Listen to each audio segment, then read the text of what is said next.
In 2021, a very charismatic, muscular man with a mustache published a purple book about offers that became very popular on social media. If you're wondering what I'm talking about, it's this book over here, and it's this man over here, Mr.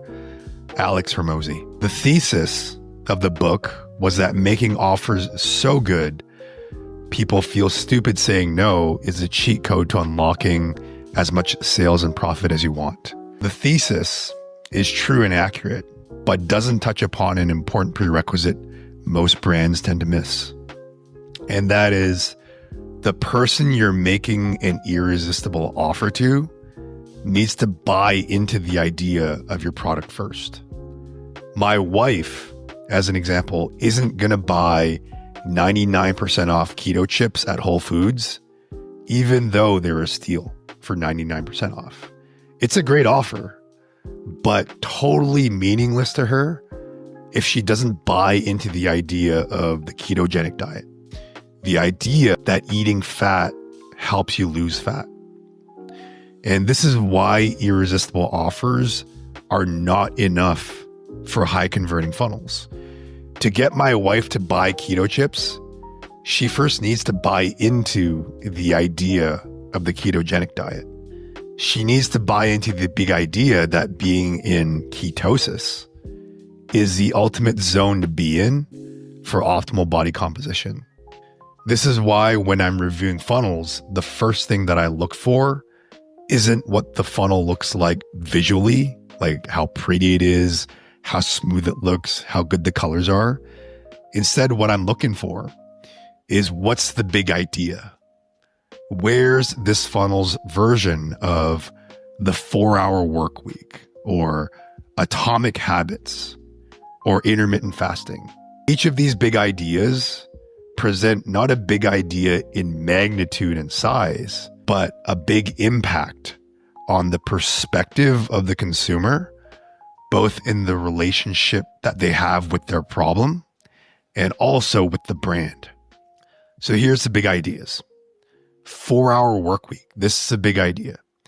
And what underlies that big idea is that if you optimize your time with virtual assistants and the 80-20 principle, you can get more done in 4 hours a week than others get done in 40 hours a week.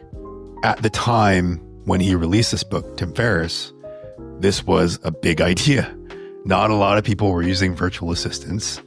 Not a lot of people knew about the Pareto principle and 80-20. So it took off. Atomic habits, tiny everyday identity-based habits compound into huge life changes. The big idea that you don't need to do a whole New Year's resolution and go super hard on trying to make a change in your life. Instead, tiny little atomic habits can compound for you to make the changes that you want to see. Intermittent fasting, another big idea, one that I bought into for a lot of my life. Narrowing your eating window to 4 to 6 hours a day has fat burning benefits from elevated growth hormone, lower insulin, and autophagy benefits. It's the idea that skipping breakfast is actually good for you when it comes to your body composition and also your overall health. Without a big idea, most funnels fall flat, even if the offer is irresistible. Because before someone can buy your offer, just like my wife and the keto chips, they have to buy into the idea of your product. They have to buy into the idea of the way your product solves a problem that's in their life. The idea brings clarity and the offer brings momentum, and they work together. We need both. So the first way is to keep an eye out for these big ideas, right? Atomic habits, you probably know about. Intermittent fasting, you probably know about. The ketogenic diet, you probably know about. These are all examples of big ideas. Right now, actually, there's another big idea that is popping off right now and is going to get even more mainstream in the coming months, and that is something called the sugar diet. And the whole idea behind it, the big idea, is that you can fast with sugar, basically not have any protein, not have any fat, just go on carbs and sugar, and treat that as a way to elevate something in your body called FGF21, which can help with metabolism and improving your weight. So big ideas are everywhere. The next way to talk about big ideas, or rather to discover big ideas, is to look for what I call tiny little truths, which I get into further down below here, but I'll read it from top to bottom so that you get another 2-for-1 on multiple perspectives, but then we dive into big ideas. Most brands have no issues showing up and putting in the work, but there's a reason why some brands in our programs triple their daily sales in the first 7 days with us, while other builders continue putting in work for months without seeing anything meaningful materialize. The difference in my observation is the distinction between showing up in your marketing and standing out. You can make ads, you can create funnels, you can upgrade your website, you can have all the standard components of your growth system in place. But showing up and doing those things is just a prerequisite. You also have to be intentional about standing out, just like anything else in life. Those who win the job interview aren't the ones who just show up. They also find ways to stand out with intentionality, to make the employers naturally conclude this person is worth paying attention to. Your products, your funnels, your brand, they're all the same. The most consistent way I've seen and helped brands stand out while showing up as well is using tiny little truths, because tiny little truths are an effective way to demonstrate why you stand out instead of saying that you stand out.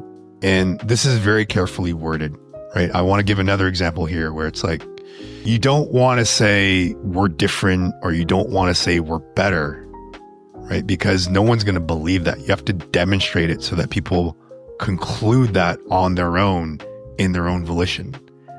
It's like when I was younger, and if I'm trying to impress somebody and impress a girl as an example, you don't tell someone like, I'm cool, I'm worth paying attention to. You let them come to their own conclusion. It doesn't work to walk up to someone and say, hey, I'm cool, we should hang out. Tiny little truths are the lever behind the big ideas consumers buy into before they buy your product. Some examples of that. So this is big ideas that are baked into the products. With Element, who did 50 million in 2024, dehydration isn't from a lack of water, it's from a lack of minerals. No matter how much water you drink, if it's not with the right minerals, you're still going to feel dehydrated. 8 Sleep, the mattress company, or the mattress cooling company, you sleep better when your core temperature stays low overnight. 350 million from cooling people while they sleep. Jolie shower heads, your skin and your hair are more impacted by your shower water than your cosmetics. 40 million from selling shower heads and shower head filters.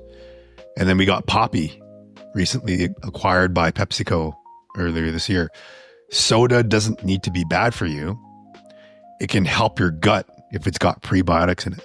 And big ideas, they apply to generic commoditized product as well. If we take a plain old posture corrector that I brought up earlier on screen, you can still find ways to stand out with demonstrative messaging. You can demonstrate a tiny little truth of us humans being psychosomatic beings that don't look the way we feel, but we feel the way we look. The more corrected our posture, even with training wheels, the more confident and charismatic you feel, which then loops back to making your posture even better. And I bring this up because although the posture corrector has been sold for many years now, you can find new ways to sell it with big ideas. The idea of being a psychosomatic being. That's a different way of selling it than just showing side-by-side videos of people slouching and then standing up straight. That's the obvious way of doing it. And then there's the big idea way of doing it. And so before we move on, these are all tiny little truths that each of these companies believe and built their businesses upon and build their funnels upon. They are a truth that for the right person makes a very big impact. For example, with Element, if I'm a new runner or I'm a new cyclist and I don't know anything about electrolyte balance at all, and I go for a long run or a long ride and I'm like, I don't know why I feel so bad and dehydrated, even though I'm pounding liters and liters of water every single time. Understanding this tiny little truth and being communicated this tiny little truth will be a huge deal for me when it lands on me. And if Element is the one who is communicating this to me, I'm going to look to them to say, thank you. And you have a product too? Let me get it. Because revealing these tiny little truths also builds trust and rapport with your consumer. Now we have the next way, which is checking your garbage can, which is what I call the garbage can theory of finding big ideas. So a decade ago, one of my personal earliest marketing mentors was a man named John Carlton. And he was a distant mentor in that I never met him. I never interacted with him personally, but I do know others who did work with him personally. And I studied his material like I was still in school and in university. Of the hours and hours of seminars and books that he released and I tore through, one lesson stood out, and it's the garbage can theory, which he didn't call it that, but I do. Because most of us have a bias that the best ideas will be brainstormed or thought up with creativity. But John taught me in a distant mentor way that $1 million ideas are found in the dumpster. And I'll call it the metaphorical dumpster. The stuff that we throw away and discard, the stuff that we overlook, the stuff that we consider non-trivial and a complete waste of time. And there's no better way for me to show you what I mean by this than to use an example from John himself. So he wrote the now famous ad called the one-legged golfer ad that made millions, and lots of marketing people, lots of the people that we probably study mutually, they learn from themselves. So the ad started with the headline, "Amazing secrets discovered by one-legged golfer adds 50 yards to your drives, eliminates hooks and slices, and can slash up to 10 strokes from your game almost overnight." If you Google this ad, you'll find a lot of discussion about it. And the story of how he came across the big idea for the winning ad campaign demonstrates the garbage can theory in action. And this is in his own words about how he came across the big idea and the hook. This was the first product that they had on golf. And he's talking about the brand that he was working with. It was going to be a golf instructional manual. And I talked to the talent, who was a wacky guy, and we went on for at least an hour and a half interview, and I couldn't get anything. I knew if all I had to sell was what he was teaching, which was something called the triple call swing, that it promised he could correct the slices and hooks and add some distance to your swing. It was a bold promise, but there's no hook there yet. There's no big idea. Way into the conversation, I had the good fortune to ask him where he got the inspiration for this teaching. And he said he was following a group of guys, golfers, and one of them was a one-legged golfer. And he thought when the guy hopped up to the tee, He thought for sure the guy was going to fall over when he swung, but he didn't. He hit a gorgeous drive right dead center down the middle of. And he realized at that point, he had this epiphany that what the one-legged golfer was doing would actually help a two-legged golfer, because it was all about balance and hip placement and things like that. But he said, who wants to hear that old story? And again, just to clarify, the person who said this, right, the line about, but who wants to hear that old story, is the guy who made the product. It wasn't John who said that. It was a guy who made the product. He threw out into the garbage can the big idea that's here. The most profitable ideas are rarely created sitting at your laptop, staring at a blank Google Doc with a blinking cursor. Instead, they're usually found in the trash. Details you're disregarding, stories you're underappreciating, perspectives you're diminishing. Check your garbage can, the metaphorical one, and you might find your next $1 million at the bottom of it. So the third way of finding your big ideas is to check your garbage can. See what it is that you're overlooking, disregarding, little tiny details that could be a meaningfully impactful big idea. And now we have one more that I just threw in, and it walks us through another copywriting legend who is, I consider, also a mentor of mine, but a much older one, because Claude Hopkins is a copywriter from the early 1900s. It's easy to think you need to be a genius with high IQ to win in business, that you need to invent something new, be first to some deep original insight. But sometimes the advantage goes to the one who notices what others ignore. Claude Hopkins, the now famous copywriter who wrote Scientific Advertising, the book that a lot of your favorite marketers will reference, built his career this way. In the early 1900s, he was hired by Schlitz Beer. They were a mid-tier brand at the time. The ads all looked the same. They talked about pure, refreshing quality ingredients. Hopkins didn't start writing from a blank page. Instead, he toured the brewery. He watched, he listened, he asked questions, and he saw things that others skipped and trivialized. 4,000-foot artesian wells, bottles steam cleaned 4 times, filtered air to cool the beer, lab testing imported hops, cultured yeast. He asked why none of this has ever been mentioned in the ads, and they told him every brewer does it. So he nodded and said, but no one else is saying it. And that became the campaign. He didn't invent a story, but he revealed one instead, and it worked. And the beer company went from number 5 in America to number 1. And I think they were tied for number 1 in sales. Not because the product changed here, but because the story and the idea did. And that's the thing about profitable ideas. They don't always arrive fully formed, just dropped on your lap. Sometimes they show up buried in a process, in a throwaway comment, in the line you almost deleted. And the point is that you don't have to be Einstein. You don't need to have a 200 IQ. You can just be Sherlock Holmes. Not the one solving crime with charismatic flair, but the one that's paying attention.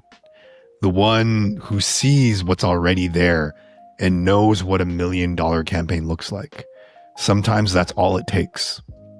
So again, this is in a similar direction as the garbage can theory, but this is another approach for you to leverage from a different vantage point of, let me be a detective, right? So the pattern across all 4 of these perspectives is that sometimes the way that you're going to stumble across a big idea is looking in your garbage can. Sometimes it's going to be intentionally being a detective like Sherlock Holmes. And sometimes it's going to be looking at examples that are right in front of you in popular culture. But the thread that runs through all of the perspectives and tactics here is that you pay attention and you observe, and that the big ideas that you're going to come across to use in your funnels don't have to be things that you creatively conjure up by flexing your brain until it runs out of oxygen. Instead, it's likely that you're going to stumble across your big ideas. So moving on, where does AI fit into the picture? Because after all, this workshop is called Scaling with AI Funnels. In the context of building funnels, AI, from my vantage point, is best seen